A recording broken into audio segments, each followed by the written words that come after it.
Today's topic is Seal's Kiss from a Rose, one of the biggest and most influential R&B hits of the 90s. I'm going to go through the entire song, break down the progressions, and show you why Seal's chord choices are like a well-crafted mystery that can never be completely solved. Let's get into it. Kiss from a Rose is in 6/8 in the key of G, and it starts with an introduction made up of E flat major 7, so E flat, 3rd, 5th, major 7, our flat 6 chord, to F major, our flat 7 chord, to G major, our major 1. We'll voice this sequence starting with the flat 3rd of the scale on top, so 1, 2, flat 3, to create a nice counter melody against the bass. So we go from E flat major 7, chord moves down with contrary motion to the A on top, bass moves up to F, and then it ends with the right hand dropping down to the G and G major as the bass moves up to G.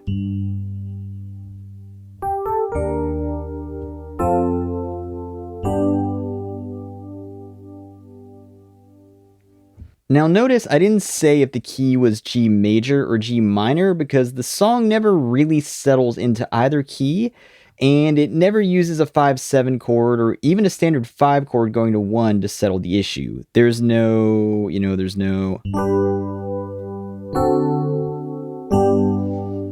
nothing like that, and we'll talk more about that later. But for the time being, the intro melody, which repeats many times during the song,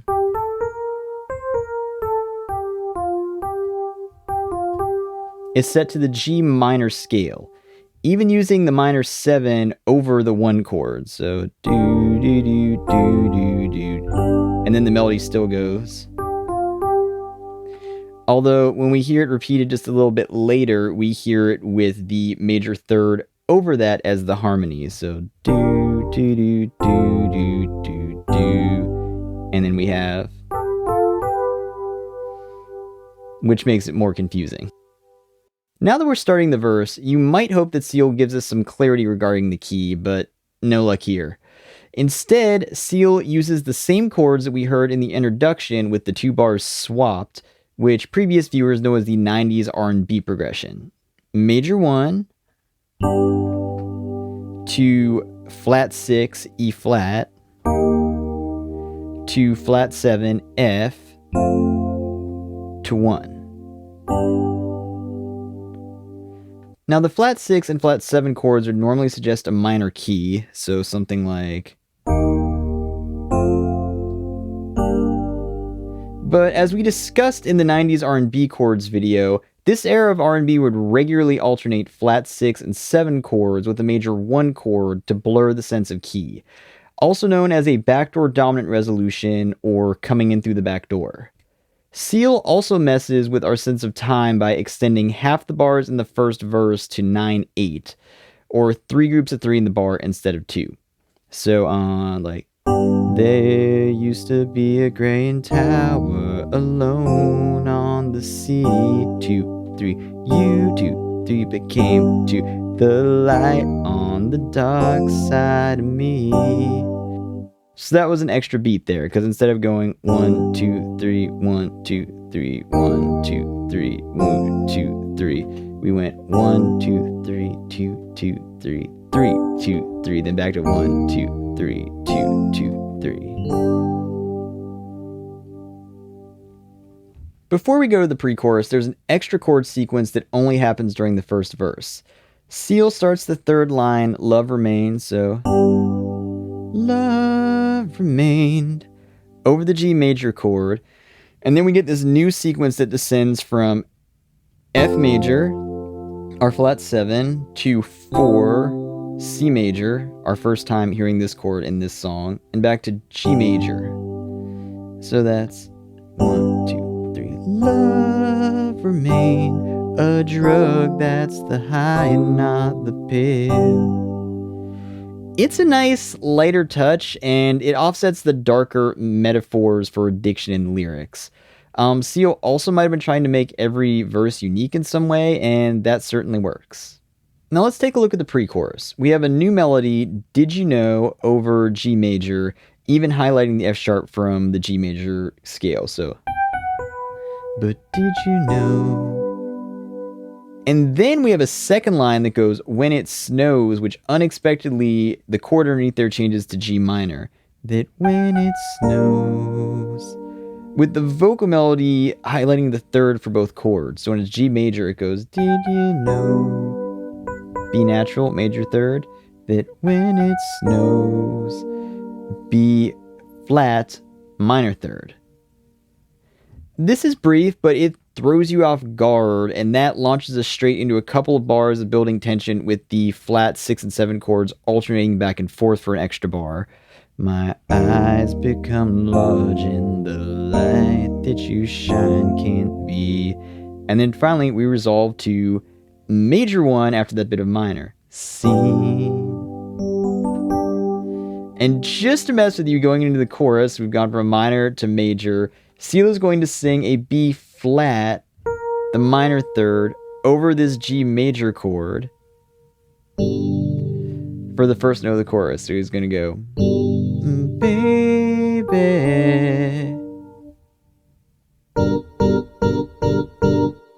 It's really great. The chorus is packed with more of that 90s R&B progression goodness, but again it's Seal, so there's a bit of a twist. The first 2 bars are the standard 1, flat 6, flat 7.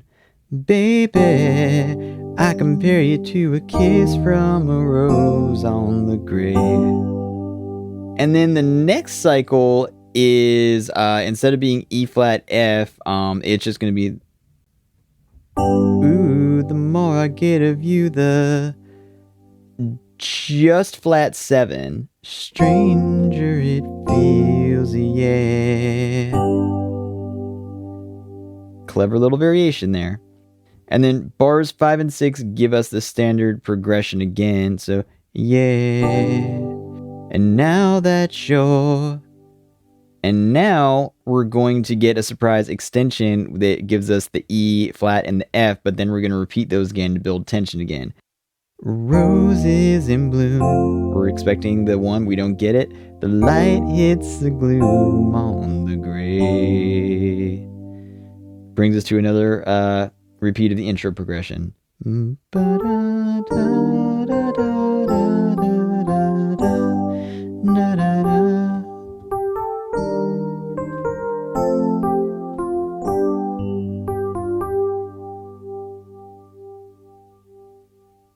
The second verse is the same set of chords, but Seal completely changes to a new melody halfway through that emphasizes the minor third, B flat, in conjunction with talking about a growing addiction that he can't deny and wondering if it's healthy. So, we got the right at the beginning. There is so much a man can tell you, so much he can say. There's lots of the B natural there. You remain my power, my pleasure, my pain, baby. And here's where we get to this thing. So, 2.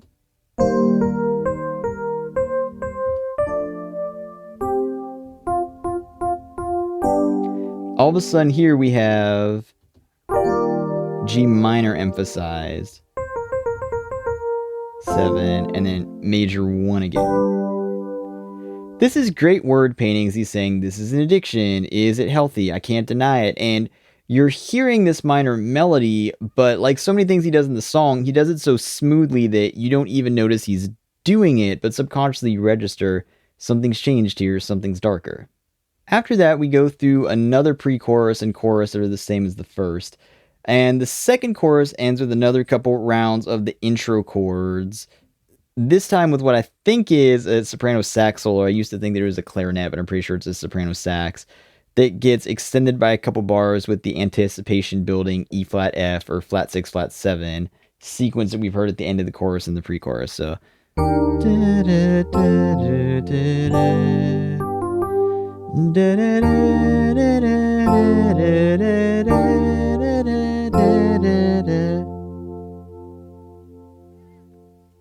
This is where I also need to point out that the original and official sheet music for this song has every instance of the intro progression defined as G minor,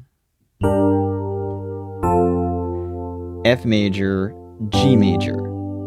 And I even had an earlier version of this lesson where I was referencing that information, even though it sounded completely wrong to my ears. And that's because it's wrong. It's just wrong. If you listen to the recording after the second chorus of the original record, you can clearly hear the bass playing the E flat, F, G line for that section. So actually playing definitively this.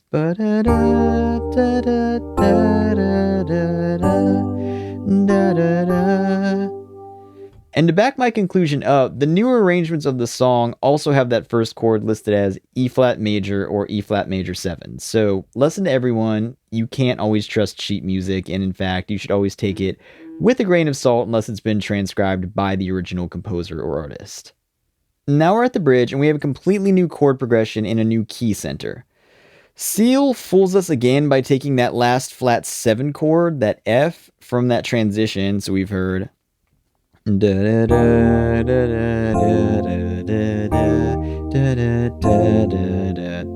we've heard resolve to 1 every other time. And he holds it over as the first chord of this new bridge. So all of a sudden, instead of going da da, it goes da da da da da.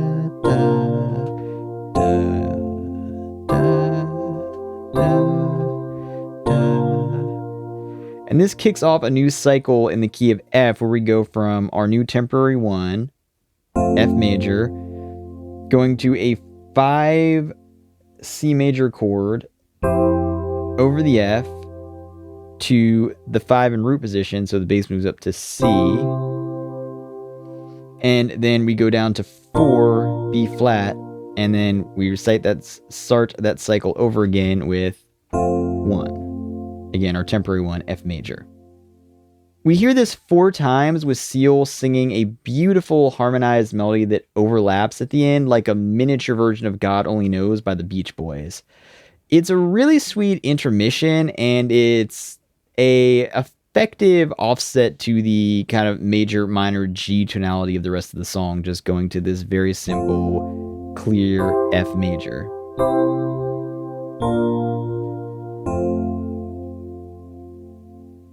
We have the same basic structure in verse 3 as in the second verse, including a new melody, but Seal can't resist a couple of tweaks to make it different than the last one.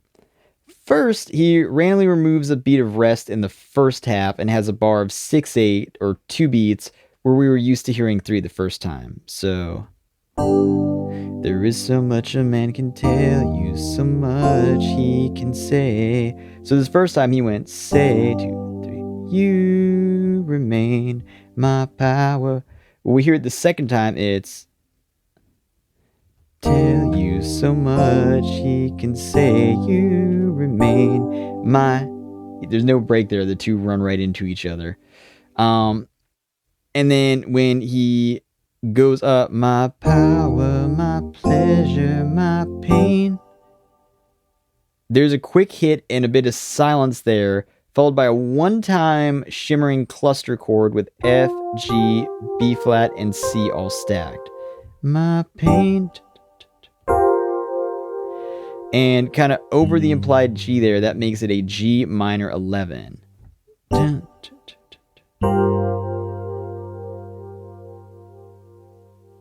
The rest of the song follows the pattern of the second verse and chorus with a repeat of the last chorus.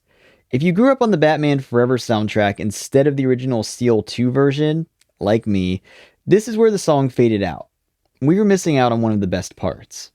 For those fortunate enough to hear the album version, after one more post-chorus loop of those 90s R&B chords, we get a coda.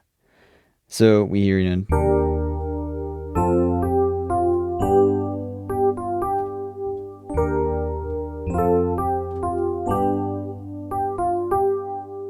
And it's the last line of the chorus on its own, but it's in free time and slowing down. So, now that your rose is in bloom, a light hits the glue, until we get down to one last definitive G major chord on the word gray. On the gray. It's like the sun coming out at the end of a long storm. Most of Kiss from a Rose defies a clear major or minor label, but we can definitely say that it ends on a G major, which makes the soundtrack version with the fade out either more cruel or more mysterious in a way, because the listener never gets that final resolution.